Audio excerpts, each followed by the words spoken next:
안녕하세요. 법도TV 엄정숙 부동산 전문 변호사입니다. 오늘은 재소전화의 비용 누가 더 많이 낼까에 관한 내용입니다. 상가임대차에서 재소전화의 신청은 대부분 건물주가 계약 조건으로 내세운 경우가 많습니다.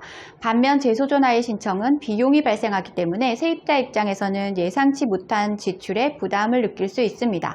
결론부터 말씀드리면 재소전화의 신청 비용은 대부분 건물주와 세입자가 동일한 비율로 부담하는 경우가 많기 때문에 일방적인 비용 부담은 걱정하지 않아도 됩니다. 법률 용어가 어려운 분들을 위해 용어 설명부터 하고 갈게요. 재소전화이란 소송을 제기하기 전 화해를 한다는 뜻으로 법원에서 성립 결정을 받는 제도입니다. 화해 조서가 성립되면 강제 집행의 효력을 가집니다. 주로 상가임대차 관계에서 많이 활용되고 있는데요. 오늘 주제에 이어서 설명드립니다. 재소전화의 신청에는 크게 두 가지 비용이 발생합니다. 절차를 진행하기 위한 법원의 비용과 조서 작성 및 성립에 필요한 일련의 과정을 돕는 변호사 선임 비용으로 나뉩니다. 문제는 세입자들이 변호사 선임비로 인해 큰 부담을 느낀다는 점입니다. 소송에 필요한 변호사 선임료는 적어도 수백만 원에 이른다는 고정관념이 따르기 때문입니다.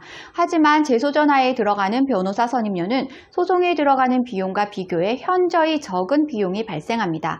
아울러 상가임대차에서 이루어지는 재소전화의 사례에서는 대부분 신청 비용을 세입자와 건물주가 반반씩 부담하는 경우가 많습니다. 심지어 적은 비용이라도 건물주와 세입자 중 누군가 일방적으로 부담하거나 더 큰 비율로 비용을 부담하지 않는 것이 일반적입니다. 반면에 신청 비용의 비율이 다르게 적용되는 경우도 있습니다. 다시 말해 건물주나 세입자가 비용을 전액 부담하거나 한쪽이 더 큰 비율로 비용을 부담한다는 것입니다. 가령 많은 사람이 붐비는 역세권 상가라면 누구나 임대차 계약을 희망하기 때문에 세입자가 재소전화의 비용을 전액 부담하더라도 계약을 하는 경우가 있습니다. 반대로 유동 인구가 적은 상권가의 경우에 건물주가 세입자를 유치하고자 재소전화의 비용을 전액 부담하기도 합니다. 물론 재소전화의 비용을 한쪽이 전액 부담하거나 더 큰 비율로 부담하는 일은 현실에서는 드문 일로 상권 환경에 따라 비율이 상이할 수 있습니다.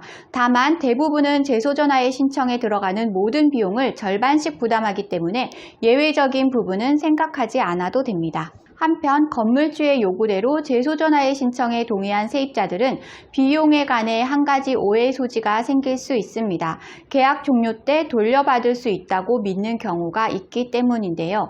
재소전화에는 명도소송의 판결문과 같은 집행 권한이지만 소송처럼 누구의 잘못을 가리기 위한 목적을 가진 제도는 아닙니다. 만약 세입자가 조서사항을 위반한다면 임차한 부동산을 반환해야 하는 대가가 따르겠지만 서로 간 임대차 사항을 잘 준수하자는 약속과 같은 역할을 하게 됩니다.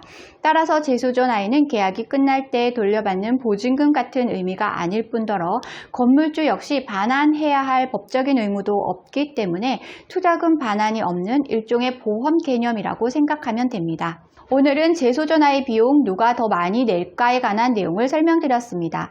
정리하자면 재소전화의 비용은 일반적으로 반반, 일방적인 한쪽의 부담은 없습니다. 상권 환경에 따라서 비용 부담이 예외인 경우도 있습니다. 신청 비율은 계약이 끝날 때 돌려받을 수는 없습니다. 오늘 주제와 관련된 문의사항이나 재소전화에 관련 문의사항이 있으신 분들은 홈페이지에 문의사항을 남겨주시면 바로 답변 드리고 있는데요. 홈페이지는 네이버에서 엄정숙 변호사의 재소전화를 검색하시면 쉽게 찾으실 수 있습니다. 홈페이지에 접속하시면 상단 우측에 인터넷 무료 상담 메뉴가 보이실 텐데요. 파란색으로 체크된 부분은 명확하게 정보를 입력해 주시고 본문에 궁금한 내용을 입력해 주시면 바로 답변 드리겠습니다.